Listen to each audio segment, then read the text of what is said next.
నమస్తే welcome to Disha TV. తెలంగాణలో కాంగ్రెస్ ప్రభుత్వం ఏర్పడి ఏడాది పూర్తిగా వస్తున్న నేపథ్యంలో ప్రజాపాలన విజయోత్సవాలు నిర్వహిస్తున్న సంగతి తెలిసిందే.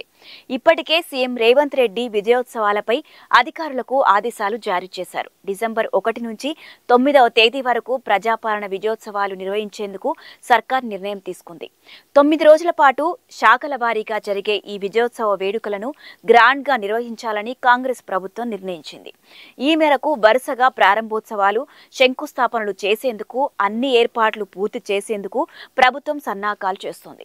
తెలంగాణ రాష్ట్ర అభివృద్ధితో పాటు ప్రజా సంక్షేమ కార్యక్రమాలకు ఈ వేడుకల్లో ప్రాధాన్యత ఇవ్వాలని రేవంత్ రెడ్డి ఆదేశాలు జారీ చేశారు. దీంతో 26 ఇంటిగ్రేటెడ్ రెసిడెన్షియల్ పాఠశాలల శంకుస్థాపనకు అధికారులు ఏర్పాటు చేస్తున్నారు. అలాగే డిసెంబర్ 1వ తేదీ నుంచి 7వ తేదీ వరకు అన్ని గ్రామాల్లో సీఎం కప్ పోటీలు నిర్వహించాలని అధికారులు, ప్రజాప్రతినిధులకు స్పష్టమైన ఆదేశాలు వెళ్లాయి.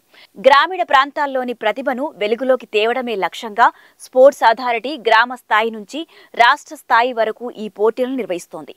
డిసెంబర్ 4న పెద్దపల్లిలో యువతతో విజయోత్సవ సభ నిర్వహించనున్నారు.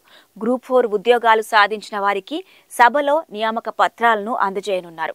ఇక అలాగే 16 కొత్త నర్సింగ్ కాలేజీలతో పాటు 28 పారామెడికల్ కాలేజీలకు శ్రీకారం చుట్టాలని రాష్ట్ర ప్రభుత్వం నిర్ణయించింది.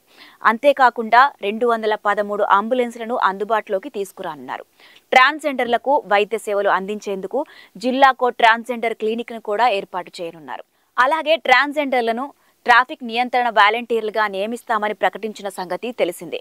ఇక ప్రజాపాలన వారోత్సవాల సందర్భంగా ఆసక్తి ఉన్న ట్రాన్స్జెండర్లను గుర్తించి వారికి ట్రైనింగ్ ఇవ్వడంతో పాటు వాలంటీర్లుగా నియమించబోతున్నారు. దామచర్లలో యాదాద్రి థర్మల్ విద్యుత్ కేంద్రంలో 800 మెగావాట్ల సామర్థ్యం గల ఒక యూనిట్ ని జాతికి అంకితం చేస్తారు. తెలంగాణ ఫారెస్ట్ డెవలప్మెంట్ కార్పొరేషన్ భవనానికి కూడా పునాది రాయి వేయనున్నారు.